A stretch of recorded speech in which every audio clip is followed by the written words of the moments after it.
ଜ୍ୟୋତିଷ ଶାସ୍ତ୍ର ଅନୁସାରେ ଏକାଦଶ 11th ରାଶି ଅଟେ ଏବଂ ଏହାର ପ୍ରତୀକ ହେଉଛି କଳସ ବା ଜଳପାତ୍ର ଧାରଣ କରିଥିବା ବ୍ୟକ୍ତି ୱାଟର ବେରର। ଏହି ରାଶିର ସ୍ୱଭାବ, ନକ୍ଷତ୍ର ଏବଂ ମୂଳ ଗୁଣଗୁଡ଼ିକ ବିଷୟରେ ଏଠାରେ ସହଜରେ ବୁଝନ୍ତୁ। 1. ମୂଳ ବିବରଣୀ ବେସିକ୍ ଡିଟେଲ୍ସ। ରାଶି ଅଧିପତି ruling planet Shanidev lord Saturn. ତତ୍ତ୍ୱ ଏଲିମେଣ୍ଟ ବାୟୁ ତତ୍ତ୍ୱ ଏୟାର ସାଇନ୍। ସ୍ୱଭାବ ନେଚର ସ୍ଥିର ସ୍ୱଭାବ। ଶୁଭ ରଙ୍ଗ ଲକି କଲର୍ସ ନୀଳ, କଳା ଏବଂ ବାଇଗଣୀ। ଶୁଭବାର ଲକି ଡେ ଶନିବାର। 2. ନକ୍ଷତ୍ର ଏବଂ ନାମର ପ୍ରଥମ ଅକ୍ଷର ଆସୋସିଏଟେଡ୍ ନକ୍ଷତ୍ରସ୍। କୁମ୍ଭ ରାଶି ଅନ୍ତର୍ଗତ ହୁଟି ନକ୍ଷତ୍ର ଆସିଥାଏ। ଯଦି ଆପଣଙ୍କର ନାମ ଏହି ଅକ୍ଷରଗୁଡ଼ିକରୁ ଆରମ୍ଭ ହେଉଛି ତେବେ ଆପଣଙ୍କର କୁମ୍ଭ ରାଶି। ଧନିଷ୍ଠା ଶେଷ 2 ଚରଣ ଗୁ ଗେ। ଶତଭିସା 4 ଚରଣ ଗୋ ସା ସି ସୁ। ପୂର୍ବ ଭାଦ୍ରପଦ ପ୍ରଥମ 3 ଚରଣ ସେ ସୋ ଦା 3। ବ୍ୟକ୍ତିତ୍ୱ ଏବଂ ସ୍ୱଭାବ ପର୍ସନାଲିଟି ଟ୍ରେଟ୍ସ ବୁଦ୍ଧିମାନ ଓ ଗମ୍ଭୀର। କୁମ୍ଭ ରାଶିର ବ୍ୟକ୍ତିମାନେ ସାଧାରଣତଃ ଅତିଶୟ ଚିନ୍ତାଶୀଳ, ଗମ୍ଭୀର ଏବଂ ଦୂରଦର୍ଶୀ ହୋଇଥାନ୍ତି। ସ୍ୱାଧୀନ ପ୍ରିୟ ଏମାନେ ନିଜ ସ୍ୱାଧୀନତାକୁ ବହୁତ ଭଲ ପାଆନ୍ତି ଏବଂ କାହା ଅଧୀନରେ ରହି କାମ କରିବାକୁ ପସନ୍ଦ କରନ୍ତି ନାହିଁ। ପରୋପକାରୀ ଅନ୍ୟମାନଙ୍କୁ ସାହାଯ୍ୟ କରିବାରେ ଏମାନେ ସର୍ବଦା ଆଗରେ ଥାଆନ୍ତି। ସାମାଜିକ କାର୍ଯ୍ୟରେ ଏମାନଙ୍କର ରୁଚି ଅଧିକ ରହିଥାଏ। ଭାବୁକ କିନ୍ତୁ ସ୍ଥିର, ବାହାରକୁ ଶାନ୍ତ ଦେଖାଗଲେ ମଧ୍ୟ ଭିତରେ ଏମାନେ ବହୁତ ଆବେଗପୂର୍ଣ୍ଣ ଇମୋସନାଲ ହୋଇଥାନ୍ତି କିନ୍ତୁ ନିଜ ଭାବନାକୁ ଲୁଚାଇ ରଖିବାରେ ମାହିର। 4. ସ୍ୱାସ୍ଥ୍ୟ ଏବଂ ସତର୍କତା ହେଲ୍ଥ କସନ୍। କୁମ୍ଭ ରାଶିର ବ୍ୟକ୍ତିମାନଙ୍କର ଗୋଡ଼, ଆଣ୍ଠୁ ଏବଂ ପେଟଜନିତ ସମସ୍ୟା ଇଣ୍ଡିଜେସନ୍ ଦେଖାଦେବାର ସମ୍ଭାବନା ଥାଏ।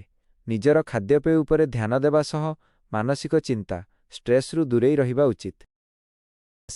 କୁମ୍ଭ ରାଶିର ବ୍ୟକ୍ତିମାନଙ୍କର କ୍ୟାରିୟର ଏବଂ ପ୍ରେମ ଜୀବନ ସାଧାରଣତଃ ଅନ୍ୟ ରାଶିମାନଙ୍କଠାରୁ ବେଶ୍ ଭିନ୍ନ ଓ ସ୍ୱତନ୍ତ୍ର ହୋଇଥାଏ। ଶନିଦେବଙ୍କ ପ୍ରଭାବ କାରଣରୁ ଏମାନେ ନିଜ ଜୀବନରେ ଶୃଙ୍ଖଳା ଓ ବାସ୍ତବତାକୁ ବହୁତ ଗୁରୁତ୍ୱ ଦିଅନ୍ତି। ଏଠାରେ ଏମାନଙ୍କର କ୍ୟାରିୟର ଓ ପ୍ରେମ ଜୀବନ ବିଷୟରେ ସବିଶେଷ ଆଲୋଚନା କରାଗଲା। 1. କ୍ୟାରିୟର ଓ ବ୍ୟବସାୟ। ବ୍ୟକ୍ତିମାନେ କ୍ୟାରିୟର ମାମଲାରେ ବହୁତ ପରିଶ୍ରମୀ, ବୁଦ୍ଧିମାନ ଏବଂ ନୂତନ ଚିନ୍ତାଧାରା ଇନୋଭେଟିଭ୍ ରଖୁଥିବା ବ୍ୟକ୍ତି ଅଟନ୍ତି। ଗବେଷଣା ଓ ବୈଷୟିକ ଜ୍ଞାନକୌଶଳ ରିସର୍ଚ୍ଚ ଟେକ୍ନୋଲୋଜି ବାୟୁ ତତ୍ତ୍ୱର ରାଶି ହୋଇଥିବାରୁ ଏମାନଙ୍କ ମଗଜ ବହୁତ ହୋଇଥାଏ। IT computer science, software development, ବୈଜ୍ଞାନିକ ଗବେଷଣା ରିସର୍ଚ୍ଚ ଏବଂ ମହାକାଶ ବିଜ୍ଞାନ କ୍ଷେତ୍ରରେ ଏମାନେ ଖୁବ୍ ସଫଳ ହୁଅନ୍ତି। ସ୍ୱାଧୀନ କାର୍ଯ୍ୟ ଏମାନେ କାହା ଅଧୀନରେ ରହି କାମ କରିବା ଅପେକ୍ଷା ନିଜ ଇଚ୍ଛାରେ ଏବଂ ସ୍ୱାଧୀନ ଭାବେ କାମ କରିବାକୁ ଭଲ ପାଆନ୍ତି।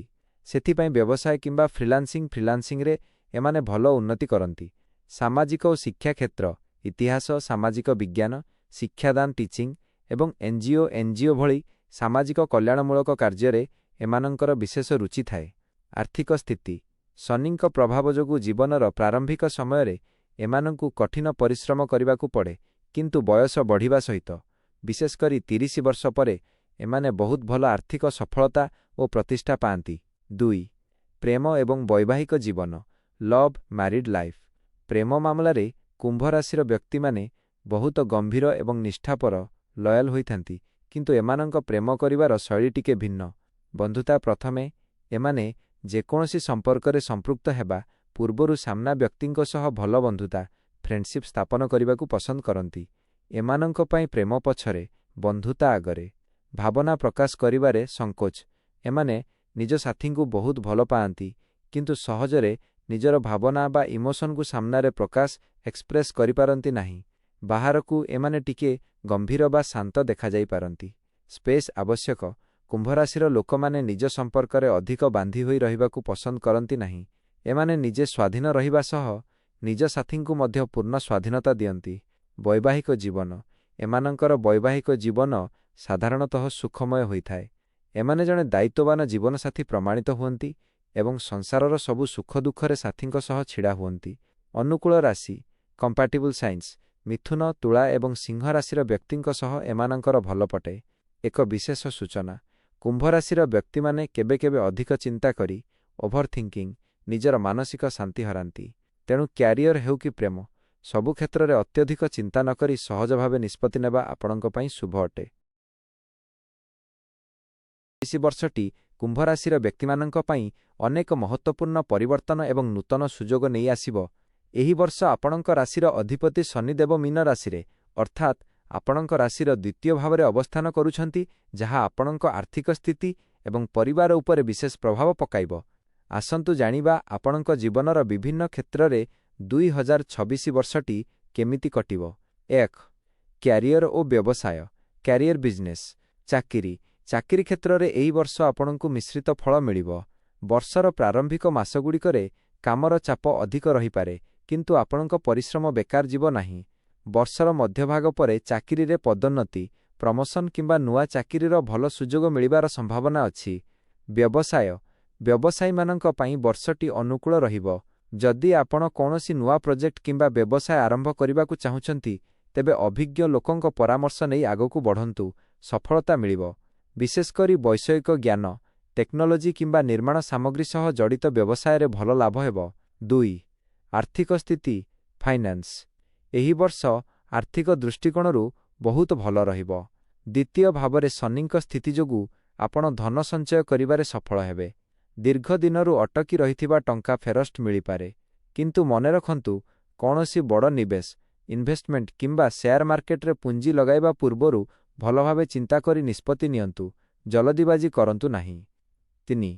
ପ୍ରେମ ଓ ପାରିବାରିକ ଜୀବନ। Love family life. ପ୍ରେମ ସମ୍ପର୍କ। ପ୍ରେମ ମାମଲାରେ ବର୍ଷଟି ମଧ୍ୟମ ଧରଣର ରହିବ। ସାଥୀଙ୍କ ସହ କୌଣସି କଥାକୁ ନେଇ ମତାନ୍ତର ହୋଇପାରେ, ତେଣୁ ନିଜ ବାଣୀ ଓ କ୍ରୋଧ ଉପରେ ନିୟନ୍ତ୍ରଣ ରଖନ୍ତୁ।